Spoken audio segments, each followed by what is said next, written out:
Hola, ¿qué tal? Un saludo muy cordial a todos nuestros seguidores a través del Facebook Live en colombiasports.net. Un placer estar de nuevo con todos ustedes para realizar en este horario donde habitualmente está qué está pasando en el deporte colombiano. Siempre los días viernes estamos haciendo fútbol de memoria con don Guillermo Ruiz Bonilla. Hemos hablado de la selección Colombia de los años 90. Estuvimos hablando de la selección Colombia que salió campeona en el año 2001, campeona de la Copa América.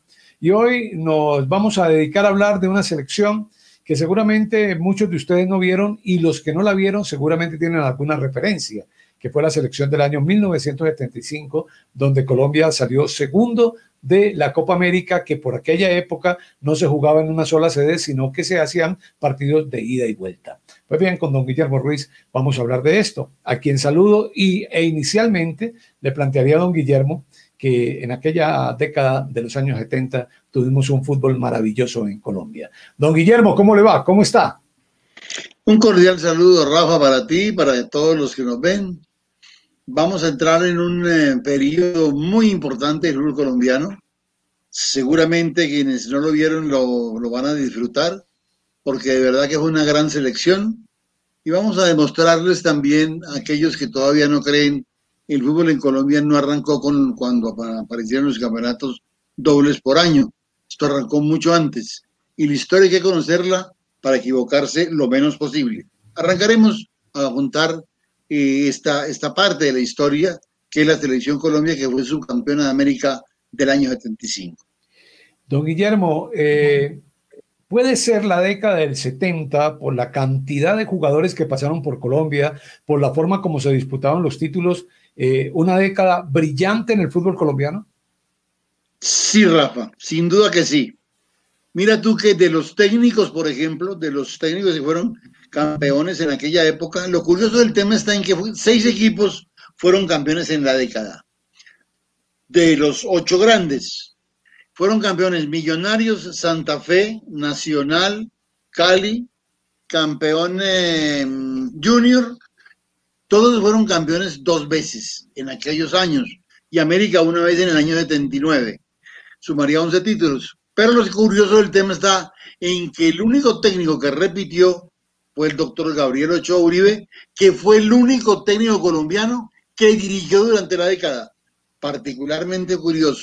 Fueron campeones Resquín, Popovic, fue campeón López Fretes, fue campeón Subeldía, don Pedro del Hacha, fue campeón José Baraca, Juan Ramón Verón, pero lo cierto es que el único que fue campeón 2 veces fue el médico Ochoa. Una época maravillosa con grandes jugadores como Converti, Willington, Irigoyen, la Bruja Verón, la Chancha Fernández. Realmente teníamos un fútbol espectáculo maravilloso, con equipos bien conformados y que al final pues la tabla te tenía que repartir de alguna manera, pero seguramente que era una lucha muy pareja, con grandes figuras, un poco veteranos de pronto, pero evidentemente demostraron un gran espectáculo en aquella época.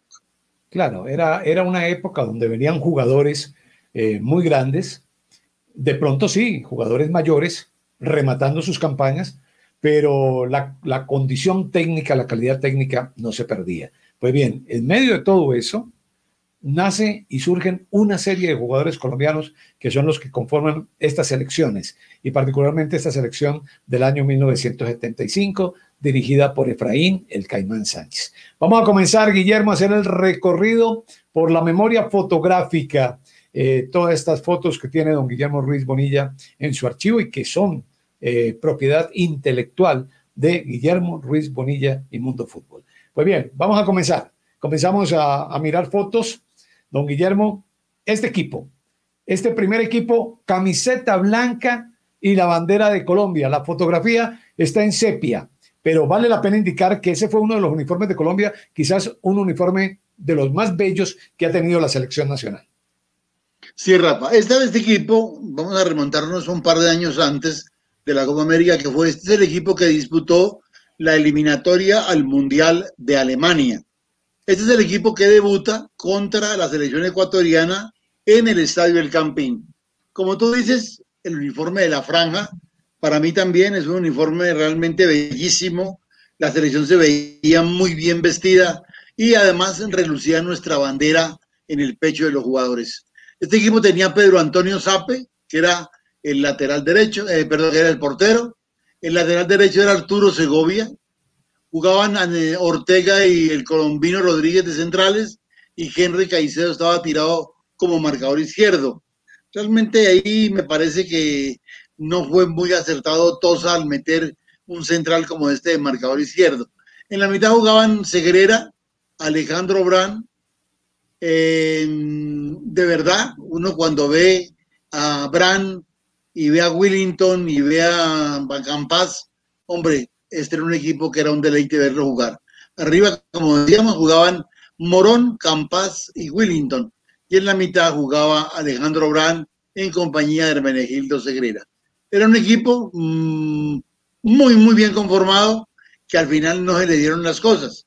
Empates en Bogotá.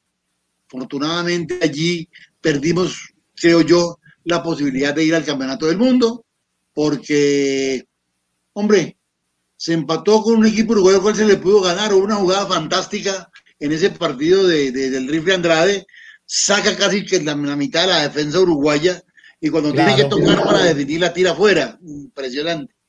Definitivamente fue un dolor enorme el haber perdido esa posibilidad, porque luego fuimos a Ecuador, donde empatamos, pero sí tuvimos la suerte de ganar en Uruguay 1-0, gol de Willington Ortiz, quebrándole aquel invicto que tenían los uruguayos frente al equipo colombiano en eliminatorias.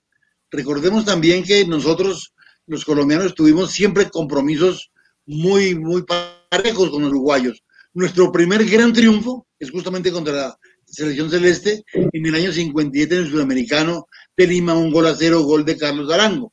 Y luego Guillermo, pero perdóname, no nos vamos tan rápido por allá para que hablemos un poco de este equipo. Este equipo lo manejaba Tosa Veselinovic.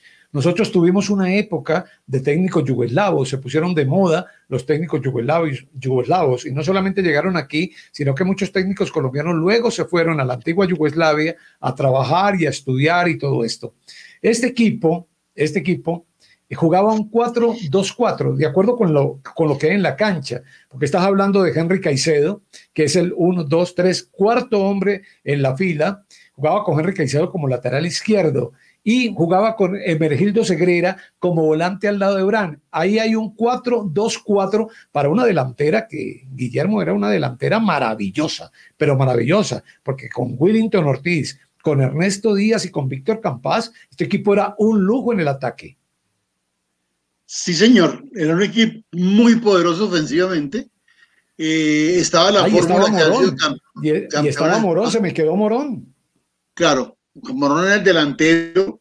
Morón, este equipo, Tosa fue inteligente, recogió los jugadores que mejor estaban actuando y los juntó. Este equipo tenía a Ortiz, Brand y Morón, que han sido campeones en el 72, el año anterior con Millonarios, y habían sido la sensación, pues los cogió a los tres. Él no escatimó ningún esfuerzo. Para mí lo que falló fue el sistema, el esquema. El profesor Tosa empiezó mucho el equipo, escúsenme el término, pero el equipo perdió talento, perdió armonía, perdió habilidad, perdió técnica por concentrarse mucho en la parte física. El equipo lo ponía a correr y no era para tanto, no era para eso. Además, los equipos con los que se preparó fueron una ruina. Prepararse contra Haití y jugar contra Santa Fe y contra el Cúcuta y contra... Eso no era una preparación digna de una selección que enfrentaba la posibilidad clara de ir a un campeonato mundial. Porque Colombia empezaba como local los dos partidos. Entonces hay que encarar la cosa distinto y hay que preparar el equipo convenientemente. Pero con partiditos de medio pelo o con partiditos, digo yo, entre comillas, con los equipos locales, no le iba a dar realmente al técnico ni a la selección una medida que era capaz de superar, de resolver problemas en los partidos, de que si empatado poder resolver. Uno con esa nómina tenía que tener otro montón de argumentos de habilidad, de técnica, que era lo que Colombia tenía para parecer un equipo que realmente uno lo veía sin la técnica y sin la armonía, valga la redundancia, que tenía antes. Yo creo que acá eso fue básicamente lo que influyó en que este equipo no diera todo lo que podía, porque para mí el equipo jugó muy amarrado a un esquema que no nos dio resultados. El equipo jugaba antes mucho más suelto, uno con Brand, un creativo extraordinario, con Segrera metiendo piernas en la mitad, que era, meterse ahí con Segrera era muy bravo, y arriba la velocidad de Ernesto Díaz, la velocidad de Morón, era definitivamente, pienso yo, otro esquema el que Colombia debe utilizar, y pues hombre, nos perdimos una linda oportunidad y el campeonato del mundo, porque al final Uruguay vence a Ecuador 6 goles a 2, en la diferencia de goles 6-2, mientras nosotros apenas hicimos 3-2, o sea que eso nos dejó por fuera, invictos, con un gran equipo como este. Eso te iba a decir, este equipo terminó invicto, increíble. Pero bueno, sigamos con esta historia, este cuadro que se estaba preparando, que fue el que participó en la eliminatoria para 1974, el Campeonato Mundial de Alemania. Mire este lujo de foto, y este lujo de delantera de Colombia, Guillermo, Ernesto Díaz, Willington Ortiz, un muchachito, Jaime Morón, el hombre de Cartagena, rapidísimo sobre ese sector izquierdo con gran capacidad de gol y un hombre muy inteligente, realmente muy inteligente, y Víctor Campás. No, qué delantera, Guillermo. Sí, definitivamente hoy no vislumbramos. Quienes no vieron este fútbol, obviamente que están y especulan con lo que ven, con lo pobre que ven hoy, porque no nos digamos mentiras, la pobreza es enorme, no hay grandes figuras. Yo recuerdo que la gente decía, vamos domingo a ver a Willington al Campín, bueno, los de Santa Fe decían, vamos, Ernesto juega el domingo, Víctor Campás se presenta con América o con Santa Fe, y la gente iba a ver los jugadores porque eran un espectáculo, y juntar estos cuatro, esto era una cosa, y el técnico acertó en la elección. Lo que pasa es que yo te digo, si este equipo hubiera jugado más suelto, más, no sé, más a lo que se había llegado más lejos. Los jugadores jugaban muy amarretes, muy cumpliendo funciones específicas que eran más complicado resolver. Entonces, yo creo que eso influyó mucho, pero por el talento y por la capacidad que teníamos, debíamos haber estado en el Mundial. Eso habría sido una dicha. ¿Vos te imaginas ver a Willington Ortiz en el campeonato de Alemania? Eso habría sido una sensación. O un jugador como Ernesto con la velocidad que tenía. O el mismo Víctor. Víctor era un habilidoso con todo y su físico grandote. Era un crack. Entonces, qué lástima que no tuvimos esa suerte de que este equipo fuera el campeonato del mundo. Quería anotar algo cuando dije que Jaime Morón era un jugador muy inteligente, porque de hecho me pareció siempre un jugador muy inteligente. Y en alguna respuesta, cuando le preguntaron, porque Morón jugaba con Millonarios, jugaba con Brand y jugaba con Willington, y dijo, yo soy el más inteligente de los tres, porque yo pongo a este par de genios a jugar para mí y yo marco los goles. Y eso era así, el que marcaba los goles era Jaime Morón. Y Víctor Campás, hermano de Teófilo, el que está a un extremo, jugador brillantísimo de América, de Santa Fe, de Nacional, de Junior. Algún día me contó algo, Guillermo, que yo quiero que tú me ratifiques, y es que a él es el primer jugador realmente que intentan vender a Europa.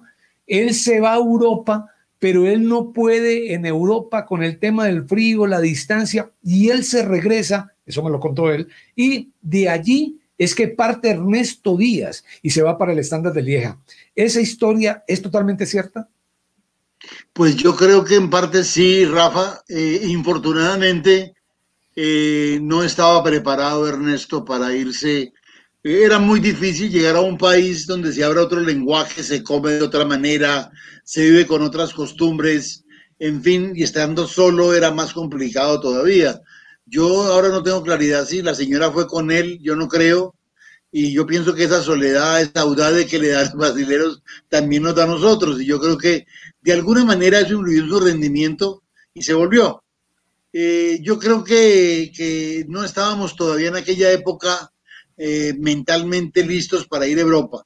Yo creo que la cabeza o la mente y la psicología del jugador empezó a abrirse cuando fueron Tino y Valderrama y todos estos que tuvieron una acogida distinta. Pero para Bélgica, Ernesto era un bicho raro, tipo que no hablaba el idioma y además él no era muy extrovertido. Ernesto era un tipo medio tímido. No era muy locuaz. Entonces, de pronto, todas esas cosas influyeron en que, infortunadamente, él no pudiera concretarse como el crack que era en Europa también. Claro. Sin duda. Bueno, seguimos en este recorrido de foto fútbol de memoria con Guillermo Ruiz Bonilla, aquí a través del Facebook Live de colombiasports.net. Este es el gol del cual hablaste hace un ratico, gol de Willington Ortiz. Sí, señor, y luego contra Uruguay. Allá está el negro, ya sacó el remate, por aquí viene la pelota. Fue una noche maravillosa para Colombia, esa noche sí sirvió el sistema de Tosa, porque esa noche marcaron hasta los jueces de línea, pues esa noche este equipo colombiano hizo un esfuerzo enorme, viene la fortuna desde el gol, por una jugada muy hábil, donde los uruguayos han sido un poco tiesos en el sentido de que les cuesta un poco la marca y con la habilidad de los colombianos siempre han sufrido. Yo me acuerdo que alguna vez Felipe Revelés, un central que trajo el Cali, decía, ¿cómo me vine a jugar acá? Es una locura. Estos negritos me enloquecen. Y es que le pasaban por aquí y por allá y él no los podía controlar. Y le pasó al Trasante también. Estos uruguayos que venían centrales a Nelson Gutiérrez, que eran grandototes, les costaba mucho marcar al jugador colombiano. Y acá, esa noche le costó mucho a los uruguayos controlar esa jugada, específicamente donde Willington define, y luego ya no pudieron remontar el marcador y nos trajimos un triunfo, el único de la serie, que nos permitió tener la ilusión hasta el último día de ir al Mundial. Infortunadamente, el triunfo de Uruguay sobre Ecuador 4-0 nos dejó por fuera. Claro.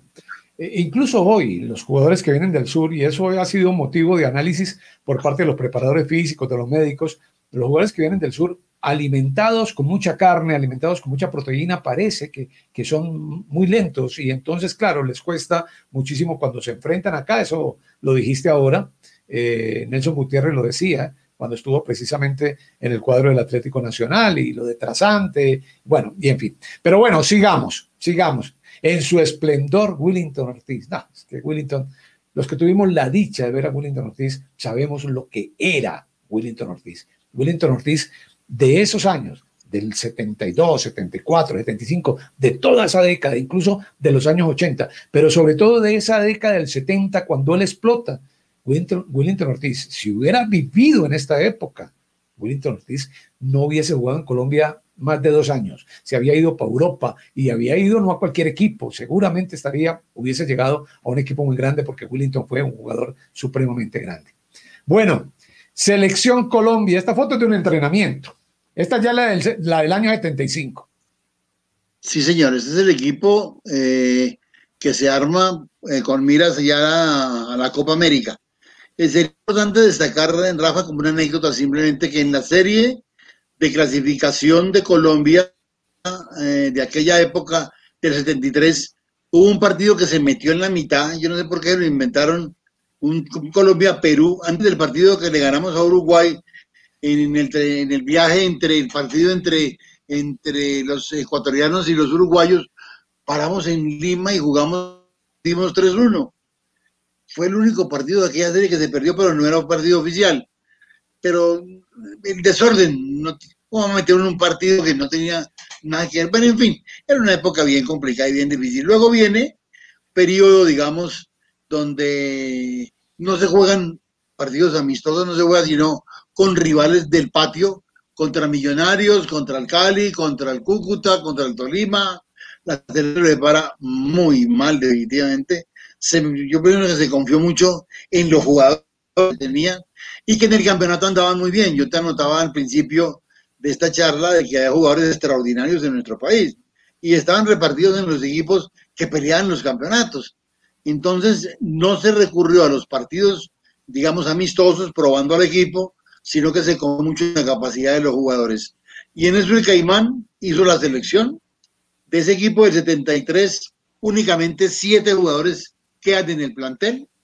Queda Pedro, queda Willington, queda Víctor, quedan 7 únicamente, y se encara ya con esta nómina, que si tú quieres se la mostramos a la gente, claro, para que identifique los jugadores. Mira, ahí está, de izquierda a derecha, arriba, Víctor Campás. Sí. Luego viene Jaime de Luque. Jaime de Luque siempre fue un muy buen portero, Guillermo, pero fue casi siempre suplente. Fue titular en Unión Magdalena, pero cuando él llega a Junior le tocó ser suplente, pero era muy buen portero. Hoy vive en Santa Marta, Jaime de Luque. Sí, señor, totalmente de acuerdo contigo. muy buen portero, un hombre serio, siempre fue tenido en cuenta. Infortunadamente siempre tuvo por delante porteros de gran talla y de gran condición, entonces, pues suplente. Por ahí apareció en algunos amistosos donde demostró su condición y como tú dices, la titularidad en el Magdalena no se la discutió nadie en el tiempo que fue Magdalena un equipo también con algunos, con una campaña interesante, fue él el arquero titular. Después estaba Miguel. Pero fíjate cómo es la vida, Guillermo, perdóname que te corte ahí, cómo es la vida. El Magdalena es campeón en el año 68, pero no es campeón con De Luque. De Luque apenas estaba arrancando. De Luque estuvo en esa nómina del año 68, pero el arquero titular, si no estoy mal, era Sayas, un paraguayo. Ramón Sayas. Exacto, justo Ramón Sayas. Paraguayo. El Justo Ramón es muy de los paraguayos. Justo Ramón Sayas. Bueno, Miguel Escobar, el gordo Miguel Escobar, que ahí no está gordo. Miguel Escobar. Osvaldo Calero. Don Miguel. Jugador como ese, carajo, si es jodido conseguirlo. Es un jugador extraordinario en toda su carrera, desde que arrancó, un poquito gordito, pero con una capacidad de intuir dónde tenía que meterle la pierna para cortar el avance. Era una cosa bien curiosa. Siendo pesado él, era un jugador de unos recursos notables, sobre todo esa intuición que no la tienen todos los centrales, y Miguel la tenía. Después, como tú dices, el Pescadito Calero, hágame el favor. Yo creo que alguien conversaba los partidos y le sacaba la piedra, todo el mundo era el Pescadito, botaba corriente, le inventaba cosas, les decía, los insultaba, pero el Pescadito siempre ahí. Infortunadamente murió en un accidente de tránsito terrible, fue a jugar un partido amistoso a la ciudad de Tuluá y en su regreso se estrelló la buseta justamente del lado donde él iba en la ventana e infortunadamente falleció. Y él fue, Guillermo, un jugador fundamental en el Deportivo Cali de Carlos Vilardo. Él fue un jugador, y él venía, él tiene una anécdota con el Pipo Rossi, el técnico anterior a Carlos Vilardo en el Deportivo Cali era el Pipo Rossi. Un día fueron a jugar a Manizales y entonces estaba Osvaldo. Y entonces el Pipo, cada que hablaba de Osvaldo, decía el negro tal cosa, el negro tal otra, el negro. Entonces Calero se le calentó, ¿no? ¿Y a usted por qué a mí siempre me tiene que decir negro? Y digo, porque sos negro. Y dice, sí, pero aquel, ¿por qué no le dice el blanco este? ¿Por qué tiene que ser siempre el negro? Es una anécdota de vestuario en el Deportivo Cali. Y la otra que te iba a contar, o que iba a traer aquí a colación, porque yo sé que tú la sabes, es lo del gordo Miguel Escobar. Miguel no era rápido, pero tenía eso que estás diciendo, la intuición. Nunca en Colombia volvió a nacer un jugador hasta hoy que vaya a los cierres y a ras de piso a quitar la pelota como Miguel Escobar. Tal vez Yepes lo intentó hacer, pero nunca fue igual. Lo de Miguel era sensacional.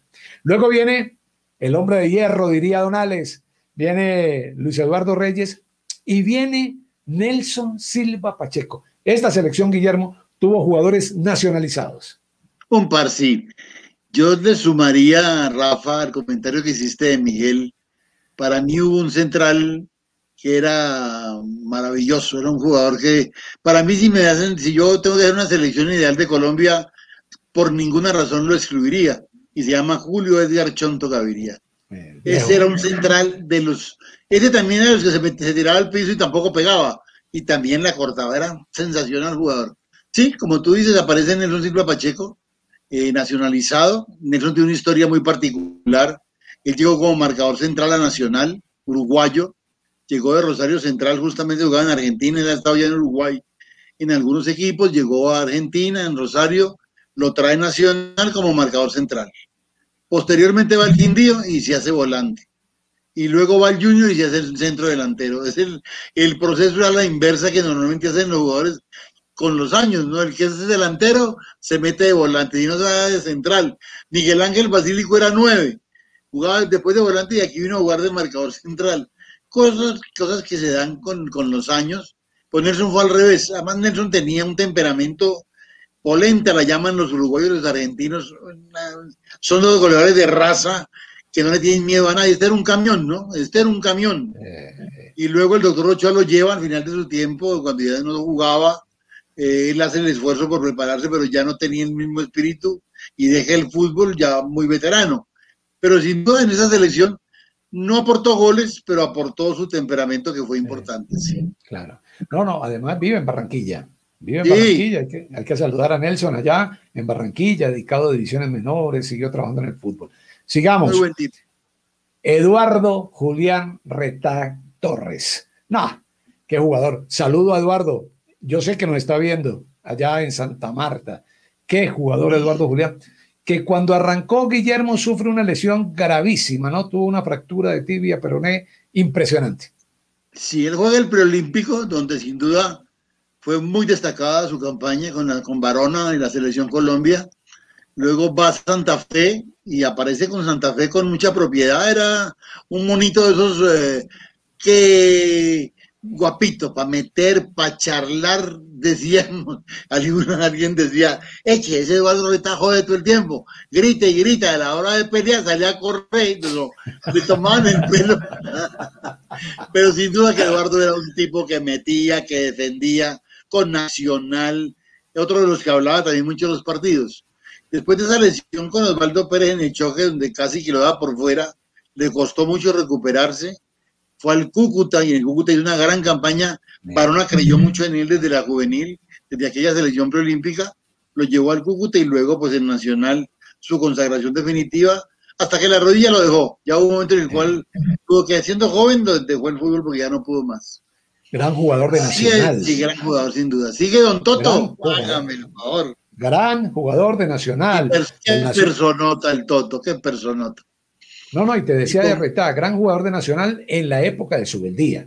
Era claro, de los jugadores fijos de Osvaldo Subeldía en Atlético Nacional. Y luego viene, mire este par de jóvenes ahí.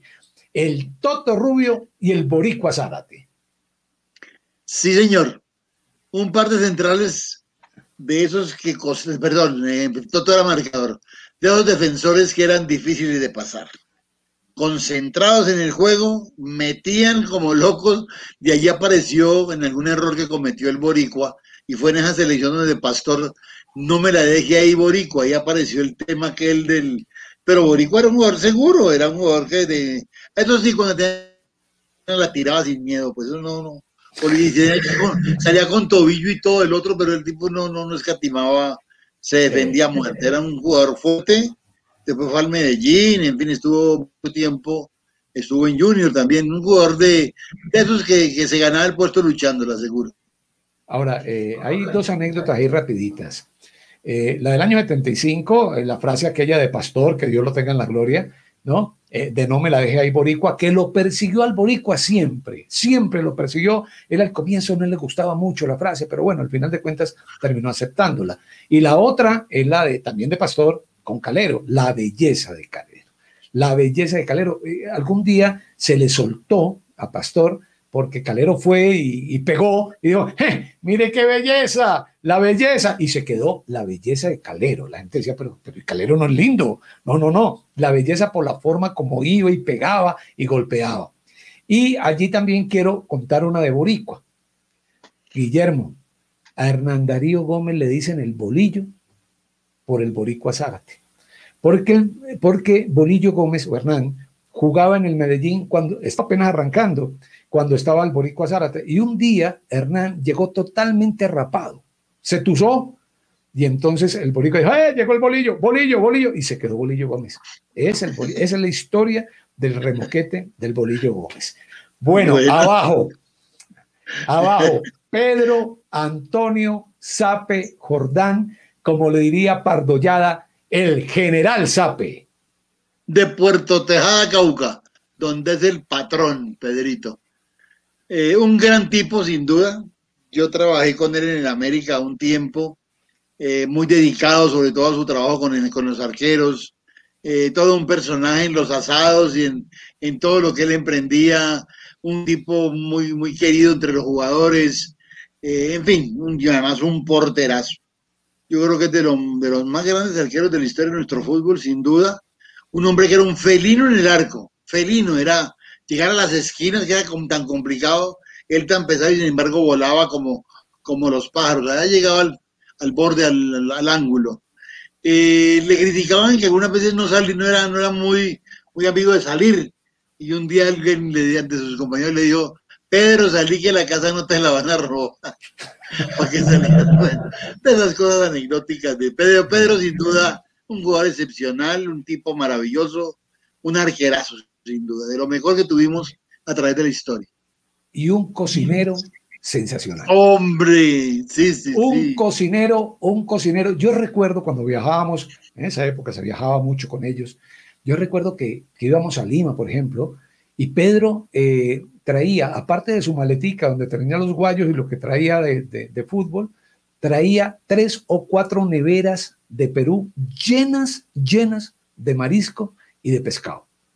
¿Ya? Un cocinero excepcional.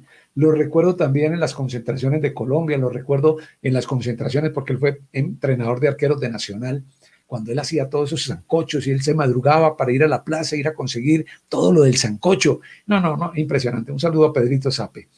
Bueno, mire lo que viene acá. Jairo Arboleda y al lado está Ponciano Castro. Sí, señor. Jairo, pues todos sabemos de su gran condición como jugador, de una habilidad distinta, rara, le fascinaba hacer túneles, el desplante era una cosa, de pronto la gente no lo ha analizado de esa manera, pero para mí el jugador que más se le parece a Jairo es Loaiza. Loaiza era con esa misma habilidad, de eso, con la pelota en los pies que la pasaba por entre las piernas del otro y salía con una facilidad impresionante. Jairo era así, además talentoso para pasarla, para salir jugando. Tuvo lesiones muy serias y tuvo que luchar mucho, pero al final, pues obviamente jugó algunos torneos donde demostró su gran condición. Decías de Ponciano Castro, de Marmato, Caldas, puntero izquierdo y luego volante 10 también. Ahora habilidoso que hizo goles muy importantes en esta Copa, a Ecuador y en fin, a Perú hubo goles muy importantes que hizo Ponciano. Era muy amigo de Alejandro, infortunadamente Alejo no está acá, no se recuperó después de la lesión de la Copa Libertadores, porque ese jugador le hizo falta a esta selección, Alejandro Brand.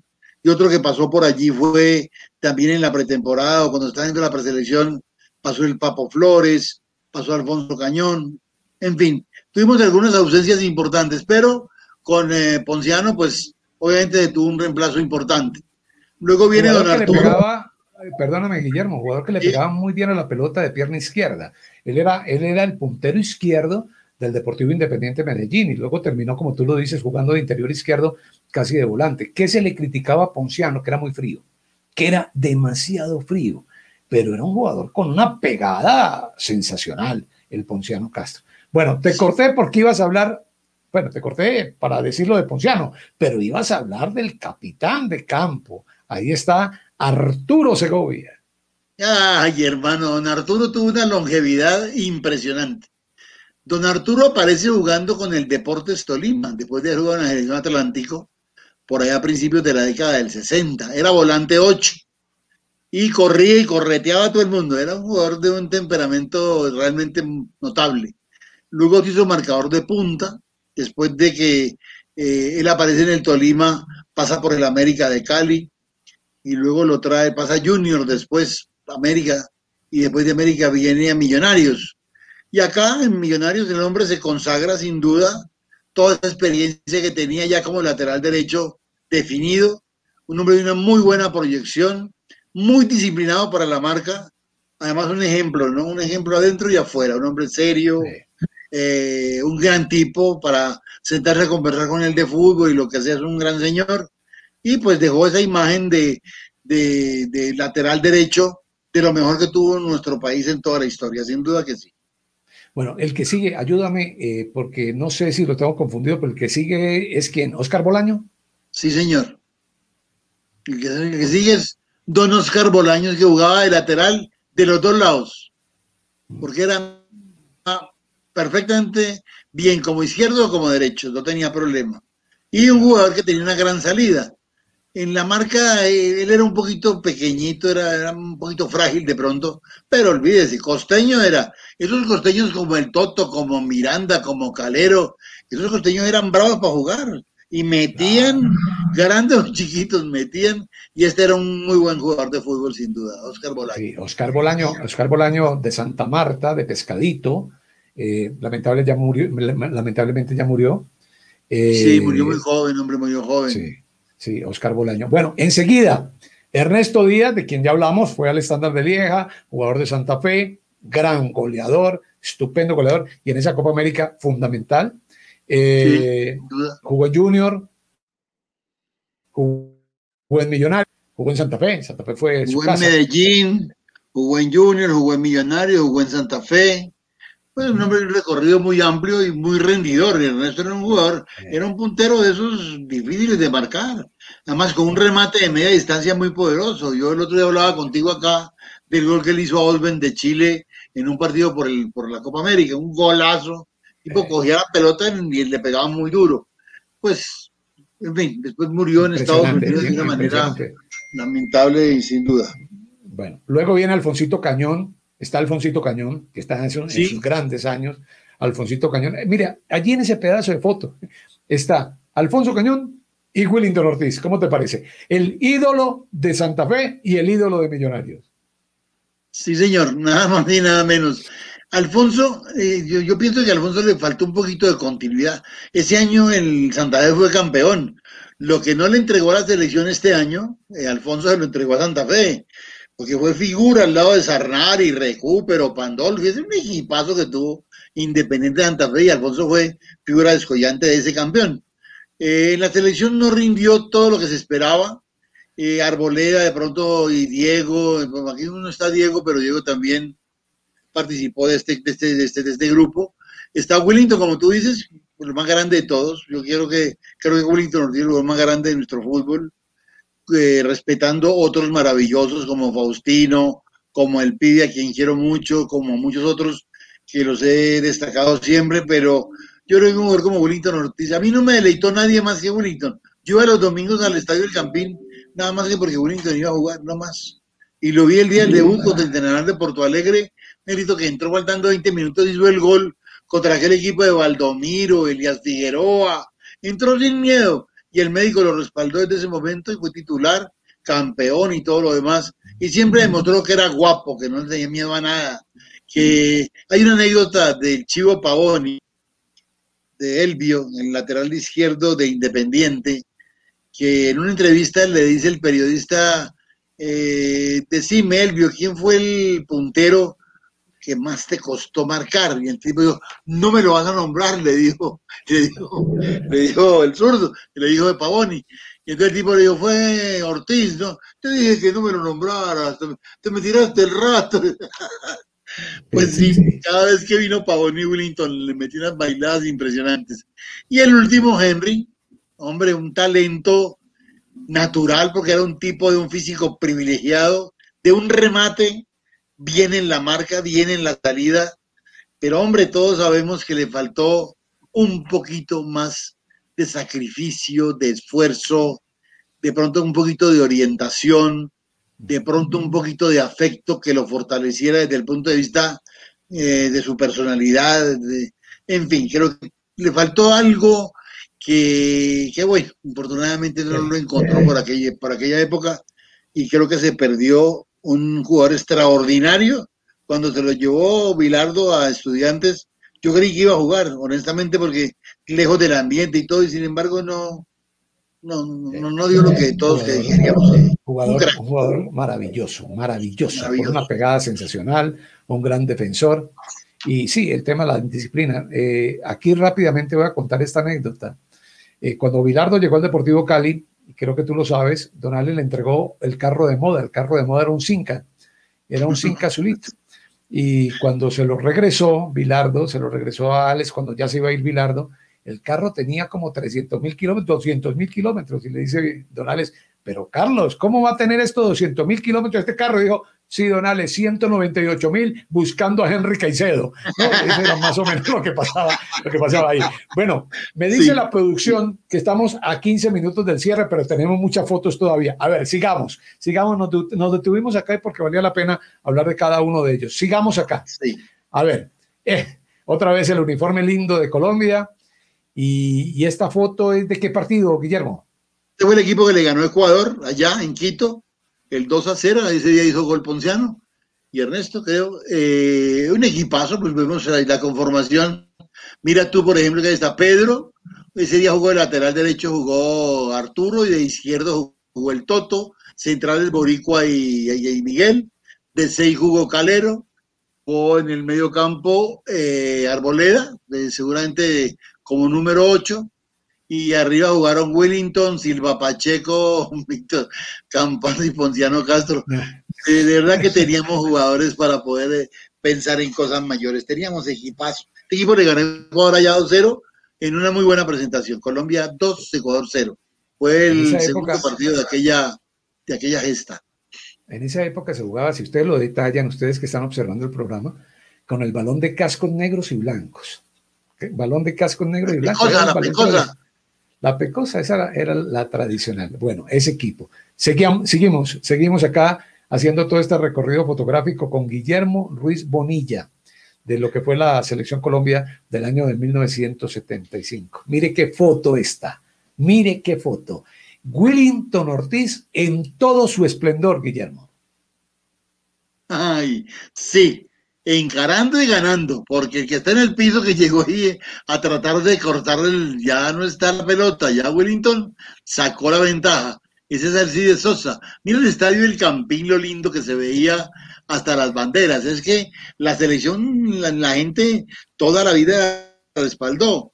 ¿Que hubo errores en cuanto a la preparación? Sí, sin duda que sí. Yo sigo creyendo que nosotros venimos a encarar la selección realmente como se lo merecía desde el doctor Ochoa en el 85. Antes la selección era tratada con cierto desdén. Había que jugar partiditos, vamos a jugar contra Haití o contra Honduras y no sé qué, y listo. No, no era esa la filosofía.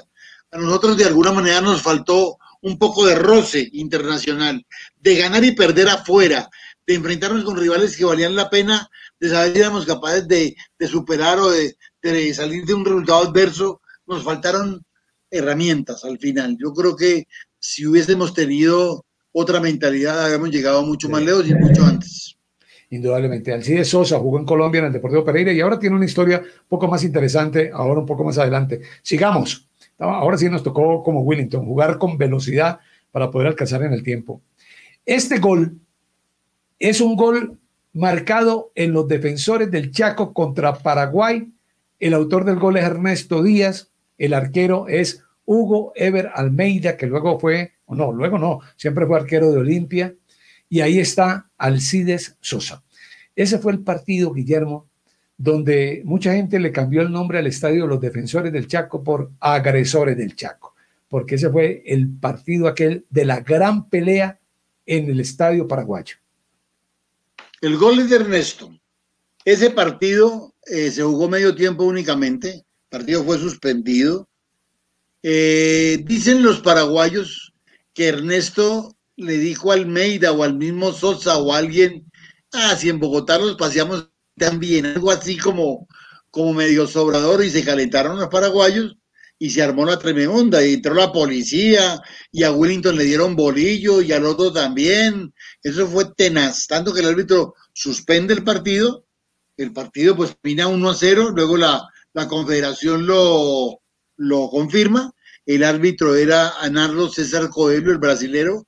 Él para el partido por falta de garantías, y Colombia ahí pasa ya a la fase semifinal, ganando los 8 puntos de los 8 puntos disputados.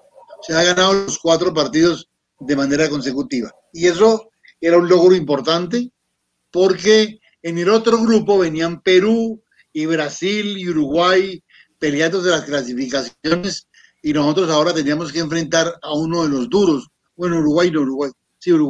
Ahora uno de los duros, que es básicamente la selección uruguaya, claro, después de este compromiso contra Paraguay. Claro, y decía que les iba a contar una anécdota de Alcides Sosa, que vino del Pereira. Alcides Sosa era militar, fue militar.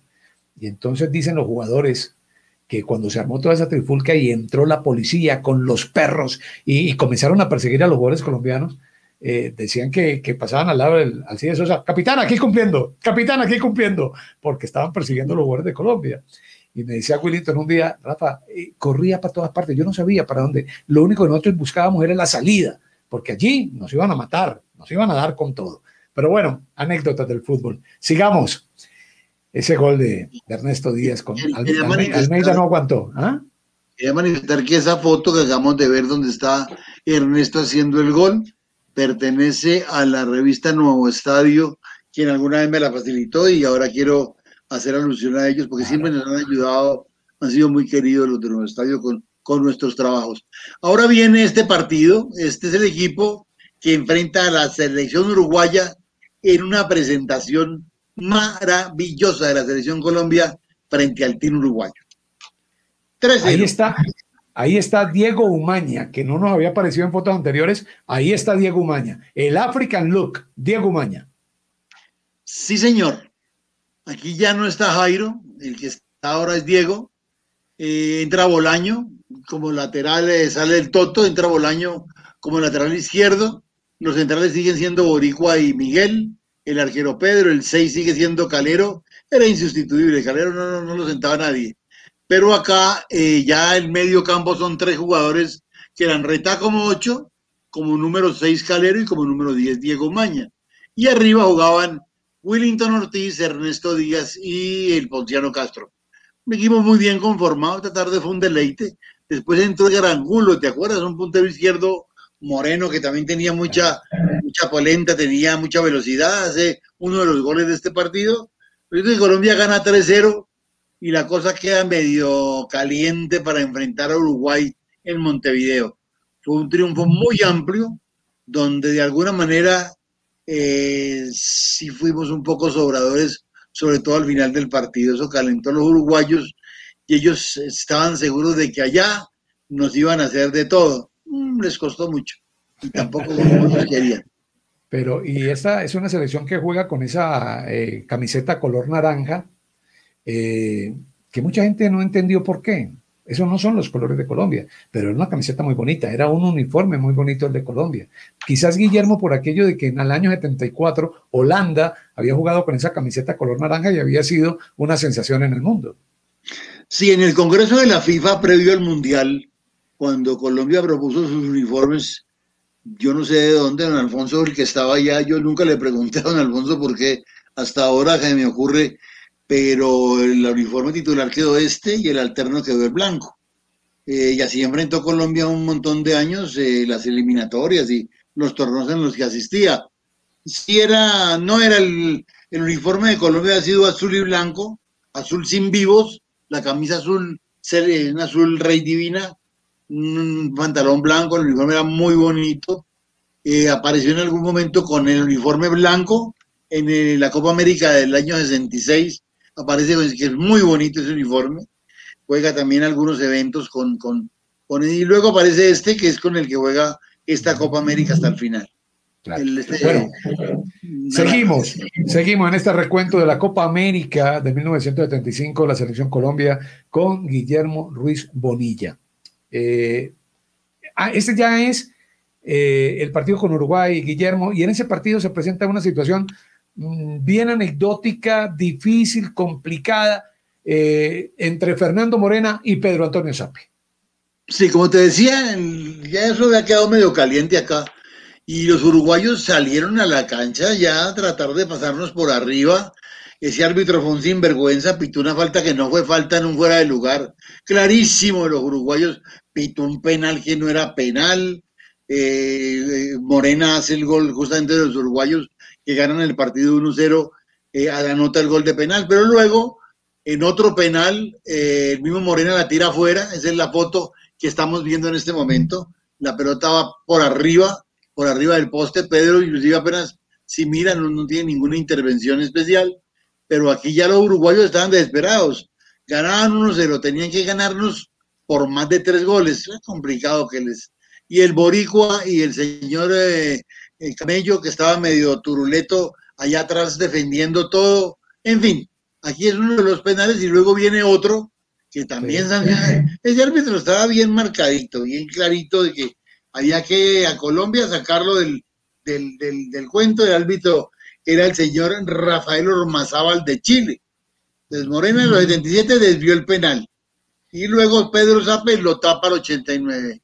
Que es la que sigue, 80.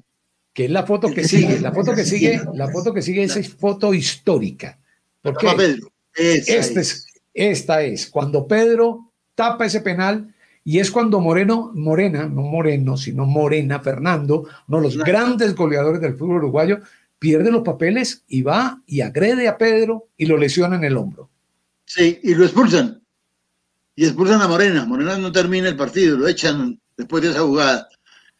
Y obviamente a Colombia le tocaron 10 minutos finales con un equipo uruguayo encima, pero pues ahí es donde apareció nuestro amigo famosísimo Camello Soto, que la tiró para todas partes, la tiró para allá, la tiró para acá, y el equipo colombiano, Soto había reemplazado al Boricua Zárate, el equipo colombiano al final mantiene el 1-0, que es el que nos da el paso a la gran final.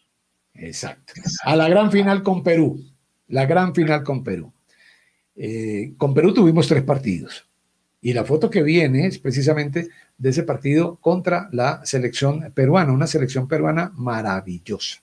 Pero Esta foto es en Uruguay, esta foto es en el partido allá en Uruguay, cuando ganamos 1-0, esta es la foto desde... Lo que pasa es el mismo, mira que es el mismo grupo, el que juega en Bogotá, con el que aparece en Montevideo. Ahí hay un detalle, Guillermo, perdóname, ahí hay un detalle. Hay un señor de gafas oscuras, de corbata, que era el delegado siempre de Colombia. ¿Quién era? Sí, ese era el hermano del dueño del aviso. Ese era el hermano de don Alfonso Senior. Se llama Saúl. Y Saúl era un empleado de la federación, muy diligente, un hombre muy entregado, era muy servicial. Él era el que manejaba los pasaportes, el que organizaba todo. Era el tipo del todero, era el hermano de Alfonso.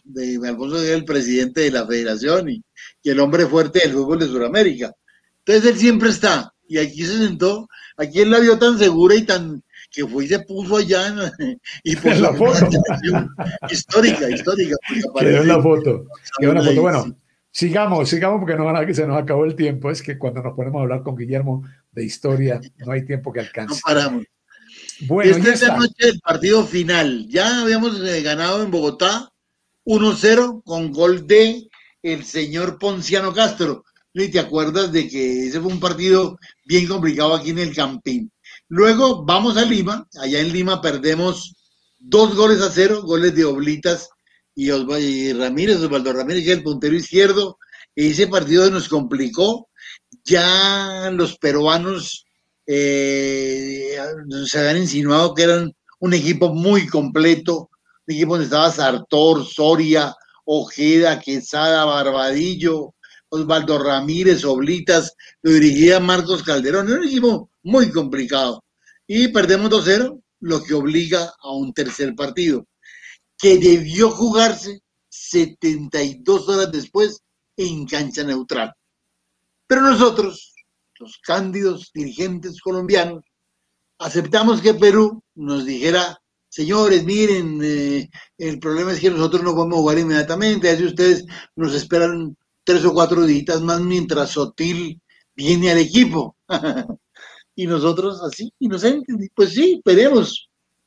Que pues, Willington estaba golpeado, que el otro también, que en fin, había muchas cosas que parecían que afectaban al equipo colombiano.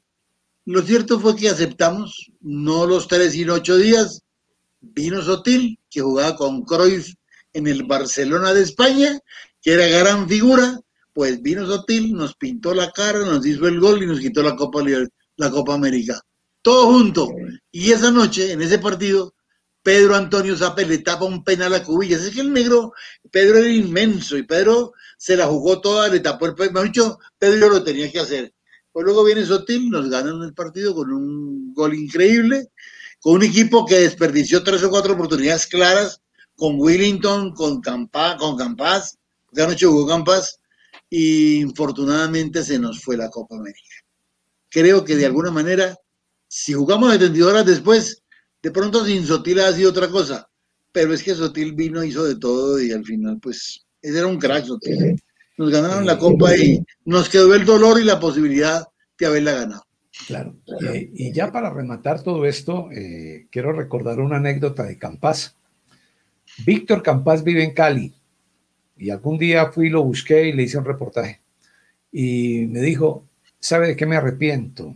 ¿De qué, Víctor? Y me dijo que en el partido de Caracas tuve la pelota debajo del arco Con y la, no sé cómo la tiré afuera. arriba. Y no sé cómo la tiré arriba y todavía lo recuerdo. Víctor Campás, que andaba en un momento pletórico. Víctor Campás, que con la camiseta de Nacional había ido a Belo Horizonte y había hecho un partido sensacional, pero sensacional, allá en Belo Horizonte, con unos golazos y con una presentación de Nacional, que creo que fue el primer gran triunfo de un equipo colombiano en Brasil, fue ese partido de Atlético Nacional, si no estoy mal, Guillermo, con el Cruzeiro. Si no estoy mal, bueno, eso me toca ir a confirmar el dato. Y luego, después de haberle ganado ese partido, don Hernán Botero hizo un partido por una plata a los 2 días contra el Atlético Mineiro. Y el Atlético Mineiro le metió 6 a Nacional, pero don Hernán Botero se ganó una plata con el Atlético Nacional en ese partido. Bueno, Guillermo, llegamos al final, fíjese, la selección del año 1975 que debió ser campeona. Esa selección debió ser campeona. Y para muchos, Guillermo, esta selección fue más que la selección de los 90. Yo pienso que eran muy parejos, por no decir que fue más la una o que fue más la otra. Sí, mire, lo cierto, Rafita, es que el último partido de Colombia, aquella noche en Caracas, fue realmente muy buena la presentación.